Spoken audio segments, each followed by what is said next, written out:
Nice and soupy. If there's a problem, you'll hear about it. And you want to make sure your sensors don't cross your heated wire at any time. Nice warm toesies. You're sanding the vanity. Today I'm going to show you how to install a heated floor. First thing you need is your uncoupling membrane. This is the regular Dietra heat. This just has the flannel backing.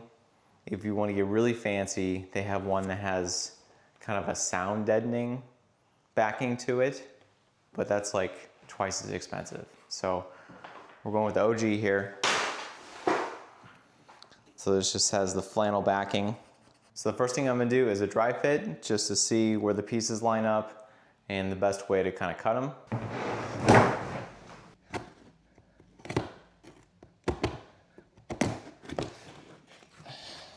Trim that later.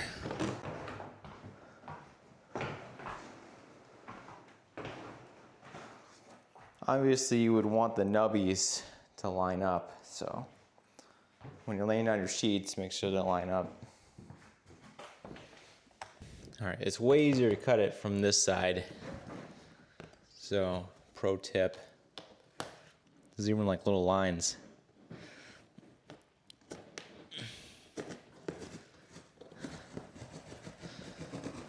Oh yeah.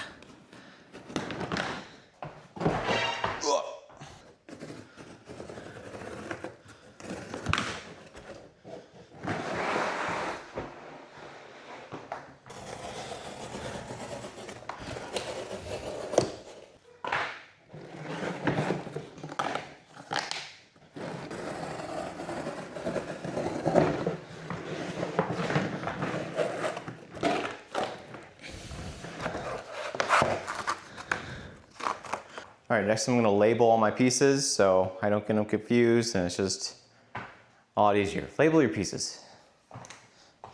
3, 4, 5, 6, 7.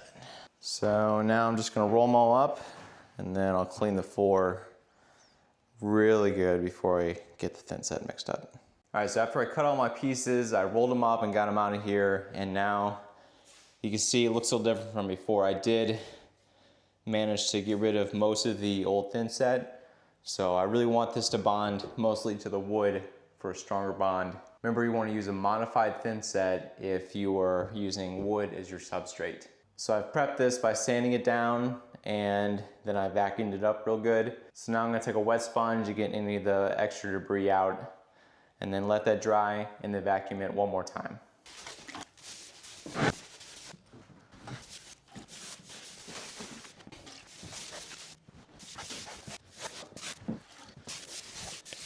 All right, so I've got my subfloor all wet down. I'm gonna let that dry and then I'm gonna vacuum it again. You also wanna make sure your subfloor is really secure. So if you have any weak spots or spots where there's deflection, you wanna put extra screws in there. Don't use nails, use screws so they won't pop up. So especially if you have any areas where there's squeaks. So I have a squeak over here. If I can get it to squeak. If you leave that, that's going to be deflection, and your tile does not like deflection. You're going to get cracks in your grout. So we want to add extra screws here so there's no deflection and no squeak. So find all these areas and fix them. All right, I'll let the floor dry and then I vacuumed it again. So now we can mix up some thin set. Remember, it's got to be modified. I'm using the Schluter All Set, and I'll show you what consistency to make it. All right, I got my drill out here, bucket of water. Always put your drill in a bucket of water to clean it off afterwards. And then if you're not on the bucket liner train yet, highly recommend. Not only does it make clean out easier, when you're actually mixing it, it actually spins in the bucket and you don't have to worry about getting it on the edges because it already gets on the edges. So highly recommend the bucket liner. They're kind of expensive, like 50 bucks, but I don't know, I think they're pretty good. So again, I'm using the Schluter All Set, and it says for membranes you want it a little bit wetter, so 6 to 7 quarts per bag. So I'm gonna do about half a bag, a little more than half a bag first. So I'm gonna go with 3 quarts. And then it's easy if you get yourself a little 2-quart bucket.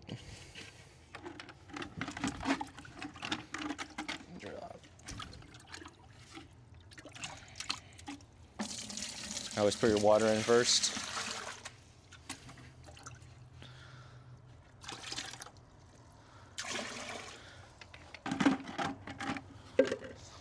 Start there.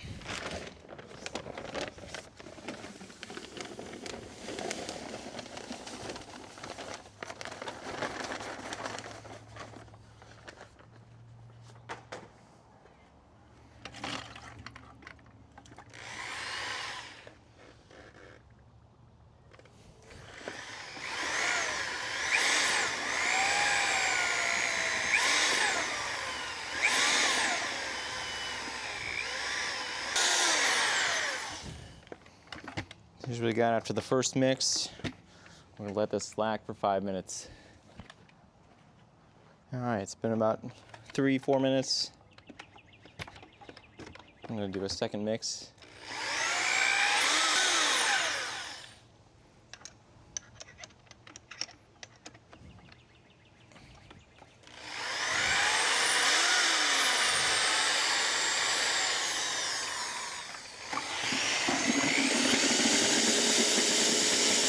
All right, so I've got my setup here.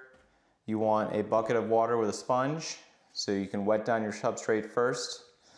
And then I've got my thin set here. And remember, you want this a little bit thinner than you would have for setting tile. The reason you want your thin set a little bit thinner is it needs to be able to bind and get in all these fibers behind the Ditra. So having it a little thinner lets it bind to this really nicely and creates that really strong bond. And to give you a close-up here, this is what we're talking about. It's starting to firm up a little bit because it's been sitting there, but you can see it's keeping the ridges a little bit, but it's still pretty soft, pretty supple. You know, it's not going to be good for setting tile, but it's really great for setting membrane. So this is what you're looking for. So first, just wet it down.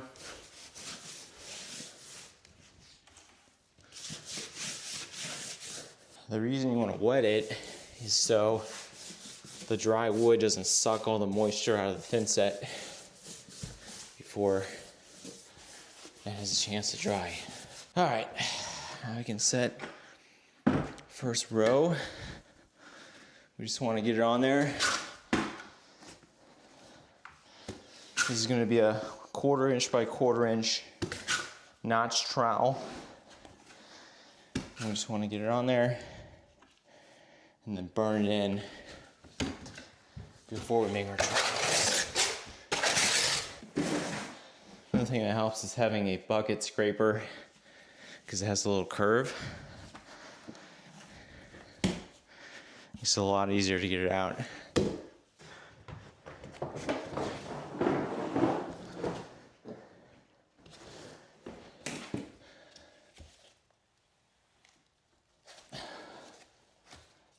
Remember, we did trowel marks this way, so kind of roll from the middle. You can see it squeezing out. Now, one thing you want to do to make sure you're getting good coverage is to pull up a section and make sure it is actually coating all of it.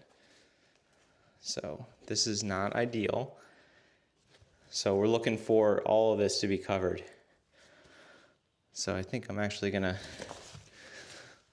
squish it a little more here, see if we can get better coverage. All right, so I squished it a little more. Let's see if our coverage has changed.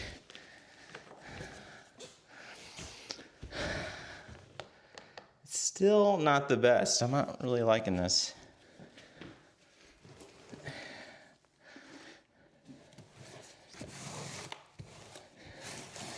So this is the coverage we're looking for. Biggest thing is I had to go back and add some fresh thin set here. So if you're not getting this kind of coverage, I show you what I got before. You got to go back and maybe do smaller sections, because if you let the thin set skim over, it's not going to adhere to the fleece. So this is the kind of adhesion you want.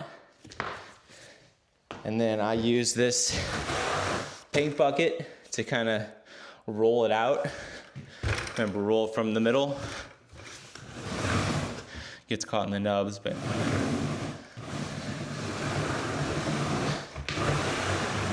So if you're not getting that kind of adhesion, you've got to either do smaller sections. Well, you got to do smaller sections. So you can see I got very little suction on this part. Maybe my mix was too dry too. But it's wet enough still that I can actually mix them together. And then you can see how this is a little wetter and fresher. I won't have time to skim over. So I'm going to basically scrape this and intermix them.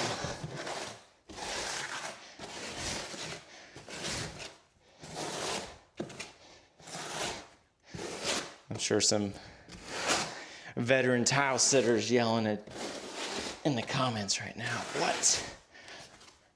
But at the end of the day, the only thing that matters is the coverage. If you're getting good coverage, like you saw over there, I mean, that's it, right? Doesn't matter how you get there. Mistakes will be made. And I'm hoping you can learn from my mistakes.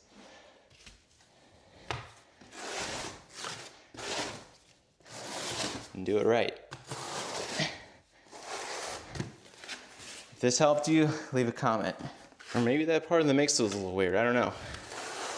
I did use kind of an old bag of thin set. Maybe that was my downfall. I don't know, whatever it is, we're fixing it. I'm just gonna do half of one this time. I think it's all the thin set I have anyways.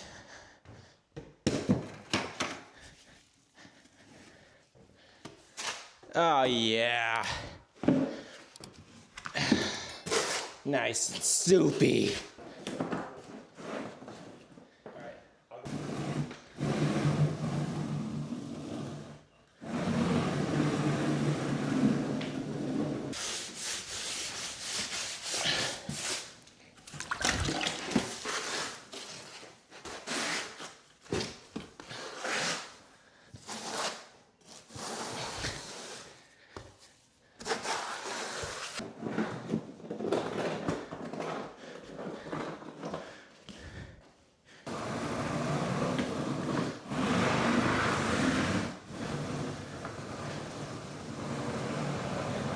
Very important, if you get thin set in between your nubbies, you need to wipe it out because your wire is going to go in between here.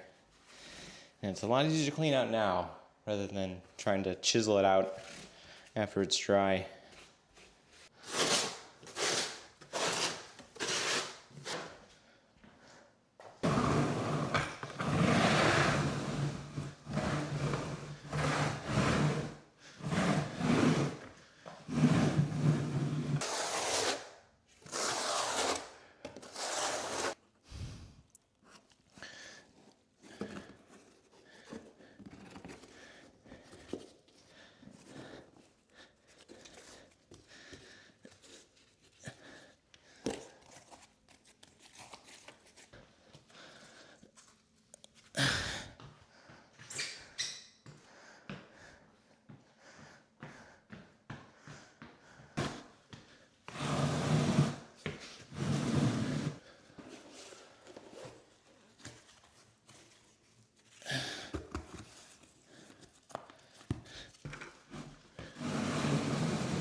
All right, so my Ditra is down, and you can see I've marked out, that's where the vanity will be, that's where the tub will be, So it's very important to mark out where you don't want the heating cable to be.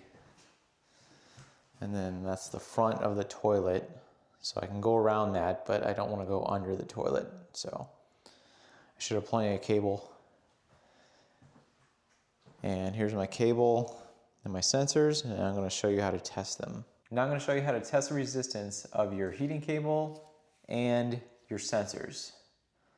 So first we'll start with the heating cable, and I've got another camera here set up so you can get a nice close look at these things. These are the specs.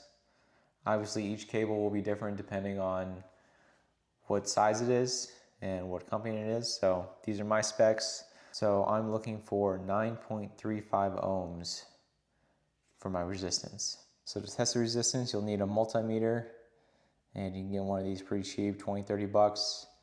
And we're gonna go to our ohms side, and this is continuity. I just keep it on there for all the tests with the heating cable.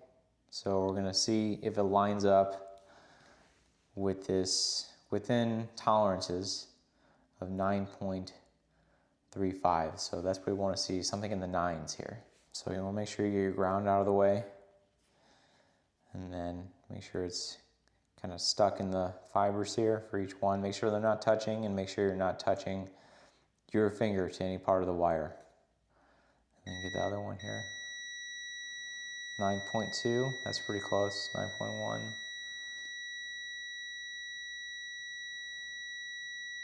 That's pretty close, 9.1. All right, 9.2. So we were looking for 9.35, we got 9.2, that's within the tolerance of around 5%. So that is good, the heating cable is good. Next we need to check the continuity. So you want to keep it on that, the waves sign, and then touching them together. So that's how we know it's working. And then we're going to touch the ground to each one of these. So get it on the ground. Maybe. And then we should not hear a beep. So that's how we know the ground is not touching any of these wires anywhere in the cable. So you should not hear a beep.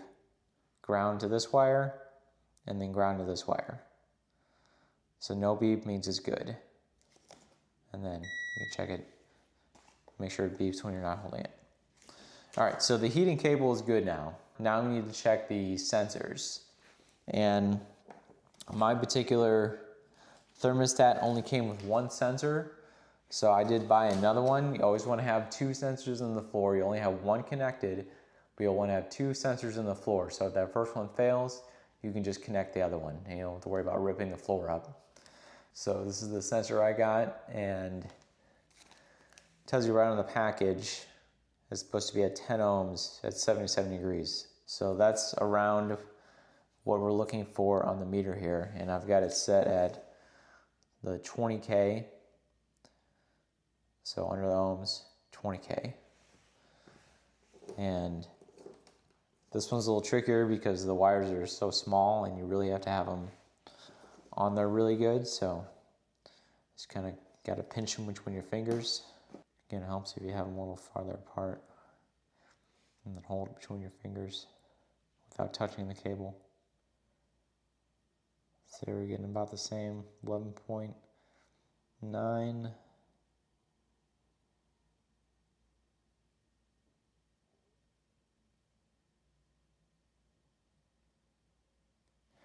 Yeah, 11.9. All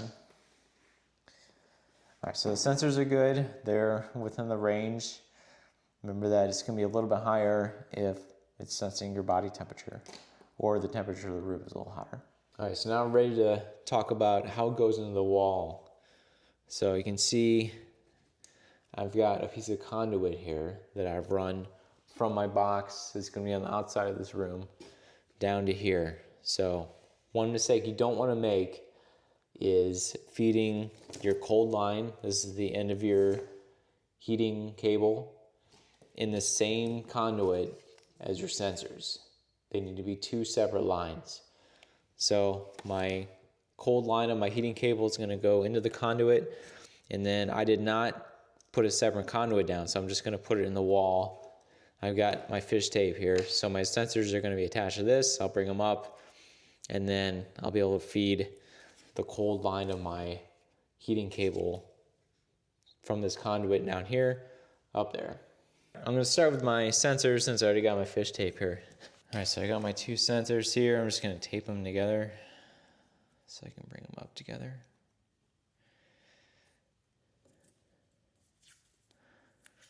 Then I'll tape it to the fish tape. Again, if you can just run two conduits at the beginning, that's going to be your best option. All right, let's see if I can keep these untangled as I put them up.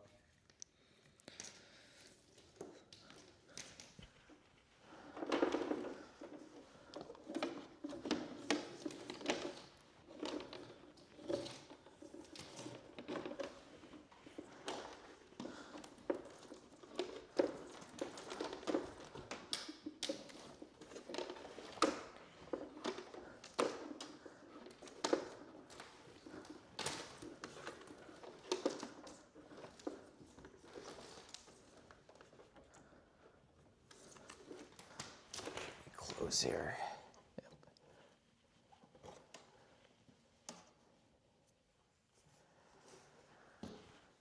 And make sure to pull enough up so it's not going to come back down. Should be good. All right, so I got my sensors. Get that out of the way. Over here.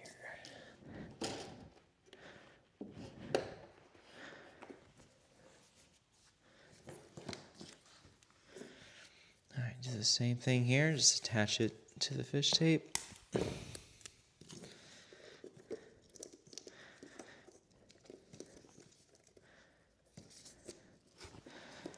It should be pretty smooth because it's going in the conduit.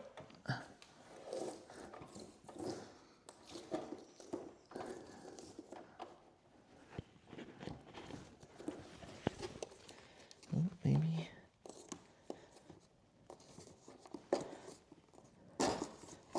There we go. Again, make sure it's not kinking as it's going up.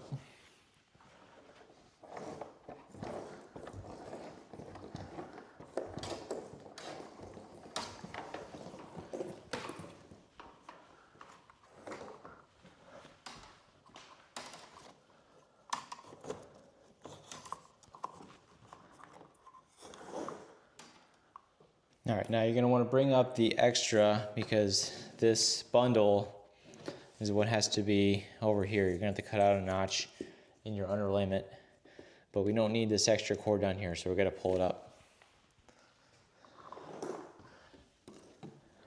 All right, so we want this to be about 3 inches from the wall here. So we can put this somewhere like right here-ish, and then the sensors can run along here nicely. So here's the box side on the wall here on the outside of the room, and you see I pulled through my heating cable. I can cut this down so it's I don't have to jam all of it in there. You can cut it down to the size you need, and then I've got my 2 sensors here. Remember, only one will be plugged in at a time, but you'll have an extra in case one fails. And then here's my power source. This is going to a dedicated breaker at the box. All right, to hook this up, you just have to unscrew the 3 leads and then put them in the slots.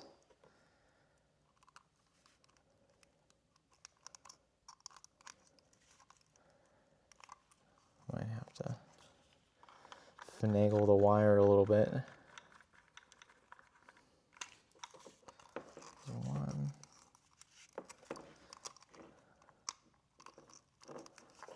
This other one.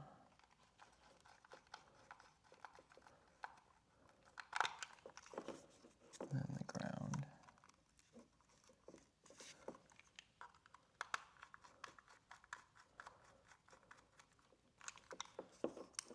Oh, that didn't go in.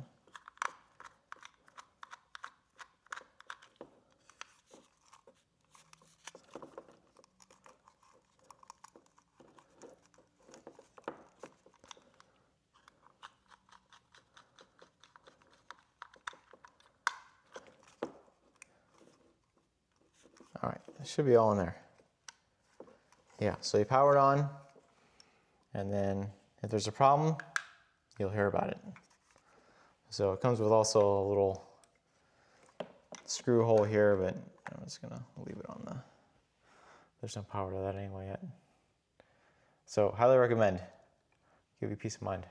All right, so I've got my cold lead going up to my box. I just need to now cut out a space for this because I can't leave it like this because this would be sticking above my floor. So I need to cut out my membrane here so I can hot glue this into the actual part of the floor here. So you could use an X-Acto knife, you know, a razor blade. I'm gonna use my multi-tool here.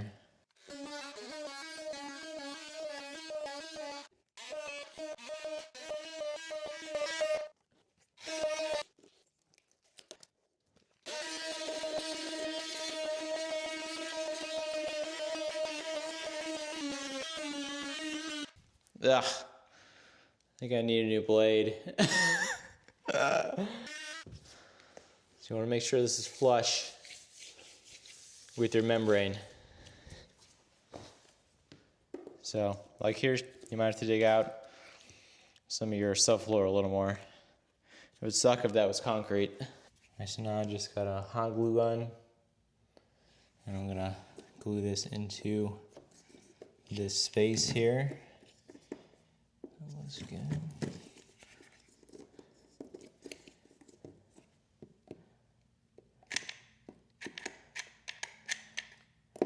Oh, I need another stick.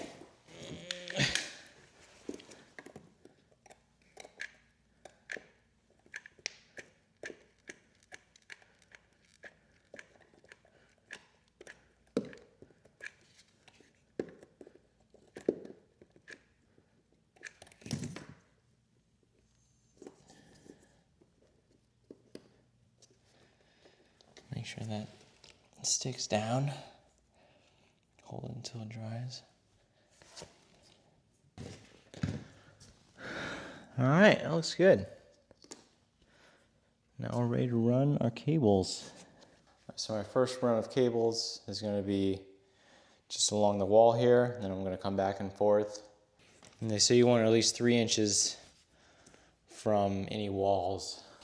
And since I do have a lot of extra wire, because I'm picking up from a contractor who didn't know what he was doing, and I'm just dealing with what I had supplied with, I'm going to go with a 2-inch, basically a 2-nub, a 2-inch interval.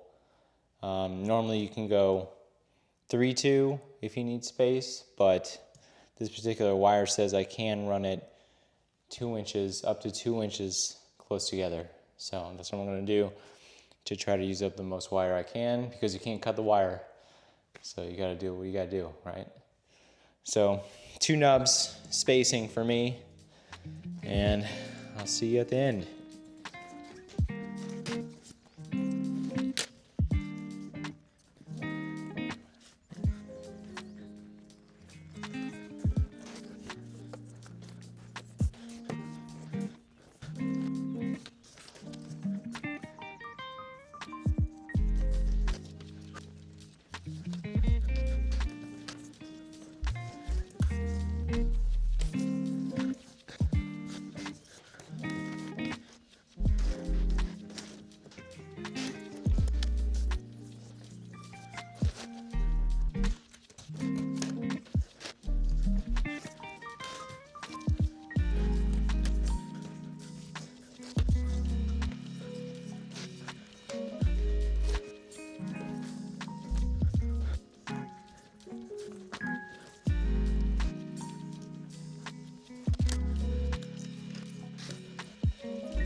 Here's the finished pattern. As you can see, the screamer is still saying good.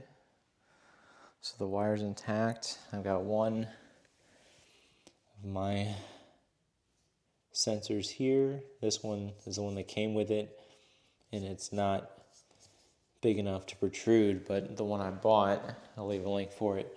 I think it's a good sensor. It's heavy duty, but I did have to cut the underlayment a little bit because it was a little bit taller than the one that came with it. So know that you would have to do that. And you want to make sure your sensors don't cross your heated wire at any time. And they need to be sort of in the center of the room, just not near any of the walls. Let's see, I got nice and close. This is my buffer. My tile will come out here. I'll have that buffer. And then near the toilet, worked out pretty nice. One thing I am gonna do is just give it a once over. If there's any of the cable that is sticking up a little bit, I'm just gonna hit it with some hot glue, make sure it stays down. When you weave it in and out, that, especially when you do it on a long run here, it helps secure it for sure, rather than just going straight. And they want you to kind of break it up if you have a long run. I think it's like more than 4 or 5 feet. They want you to do that little knobby loop-de-loop. But I think it definitely does make it more secure. Got nice and close here on the vanity, so when you're, the vanity comes to that, into that. So when you're standing here, nice warm toesies, and you're standing in the vanity. So I'm gonna tile this floor. After you tile and grout, you have to wait at least a week for the thin set to set up before you turn the floor on. So I'm gonna set the tile, and then about a week later, I'll be able to turn it on and test it.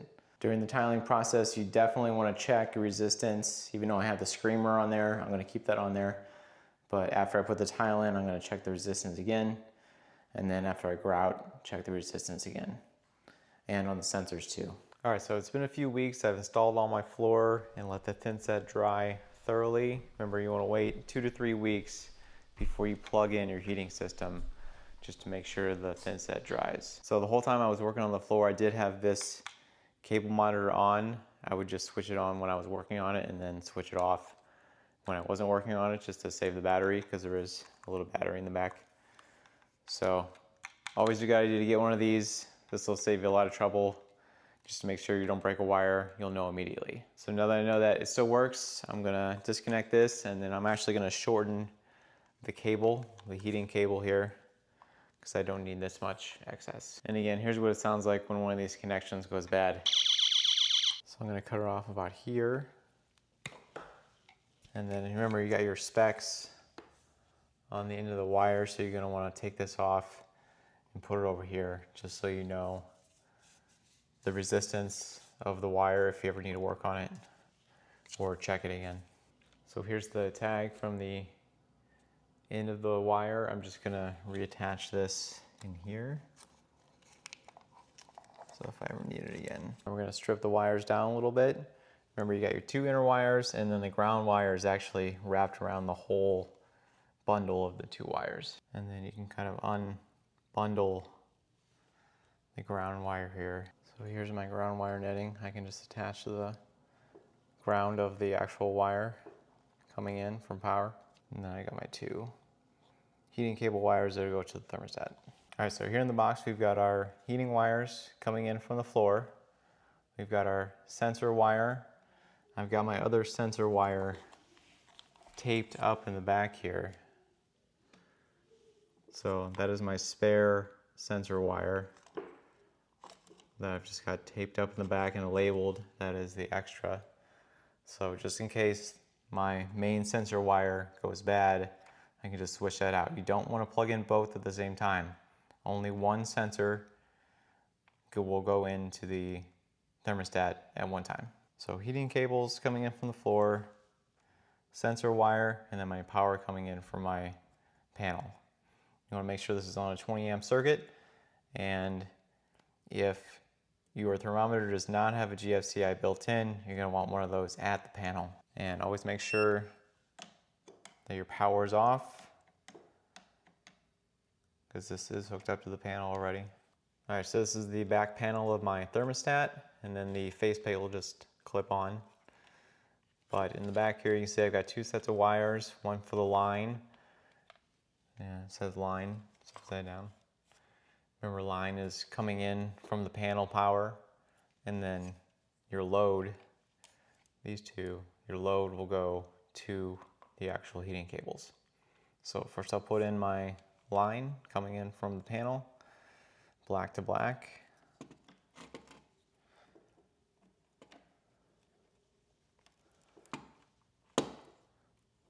And make sure you get the braided wires kind of at the front of the solid copper so it grabs it. All right, those are secure, and I always like to do a little bit of electrical tape. It's just an extra precaution.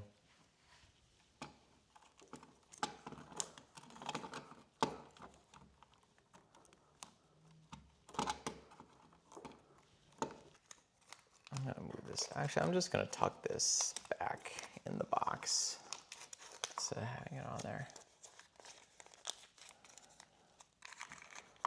That'll be good. Stay. Or maybe up here. Ooh, up here. All right. You could have them on the wire still. I'm just gonna give myself one more room, and I'm gonna give a little more. Get a little more of this ground wire out because I cut a little bit too much off. So I can cut this side a little bit here.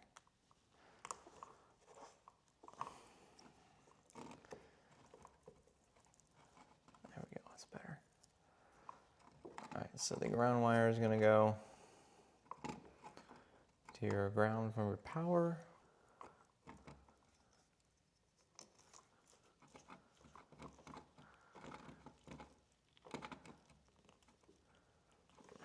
It's nice like that, and then I'm gonna tuck my incoming cable wires, incoming power wires in just a little bit so I have some room to work here. So I can tuck these down because you need a little more space in here for that to sit into the cavity. So I'm gonna tuck these back as far as I can. And those. All right, so that's good. And then this will be my, all right, so here's my connection going to the heating cable on the floor.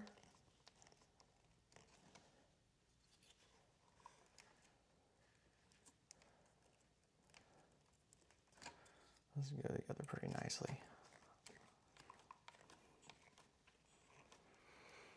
And then the last thing will be the sensor. So I have put a little, just so it doesn't fall back into the hole, I have put a little piece of tape on here as kind of wings so it can't fall into the hole. That's really good if you're gonna have it out, you know, while you're waiting to connect this. Make sure it doesn't fall in the hole or you're kind of screwed. All right. So this is right side up. All right, for my sensor line here, I have 3 places these 2 wires could go. We have P1, PC, and P2. So depending on your unit, you'll have to read your directions. For my purposes, since my thermostat is outside of my heated area, this is outside of the bathroom, I'm gonna use the P1 and PC inputs. If your thermostat was inside of the bathroom, you would use the PC and P2 inputs. So you'll need to, looks like it's already open. Thread here, it doesn't really matter which one is which.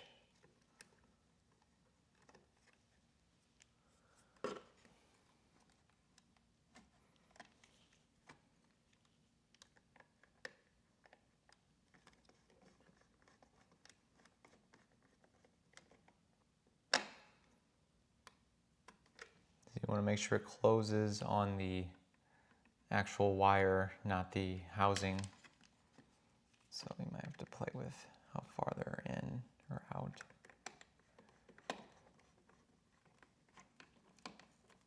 You can see them close on them.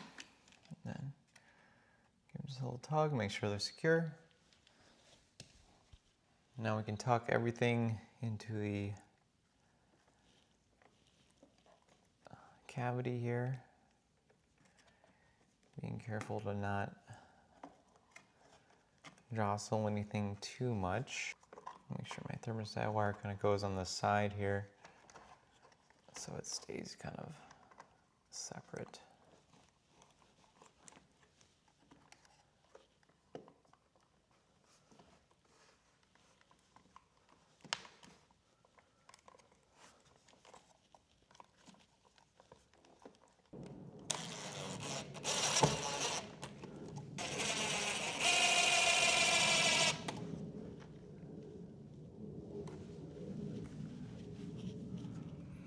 And there's adjustment up and down and left and right too, so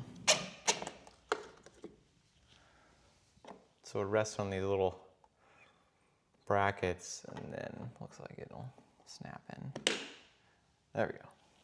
Now let's turn the power on and see if it works.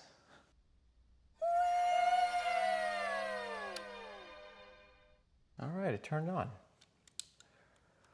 So now I'll just go through the protocol here. Let's see, next. Electric floor. This is saying we're going to use the floor temperature, and the limit will be the sensor. So now we'll see if the floor heats up.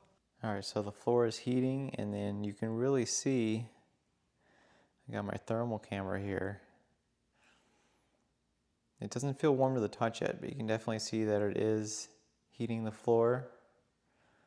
You can see the pattern I laid out in pretty good detail going around the tub.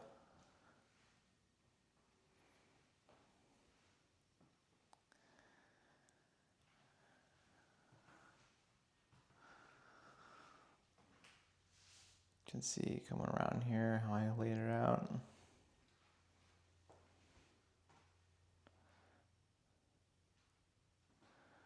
I can already feel the warmth coming up on the floor a little bit. So there's my layout. You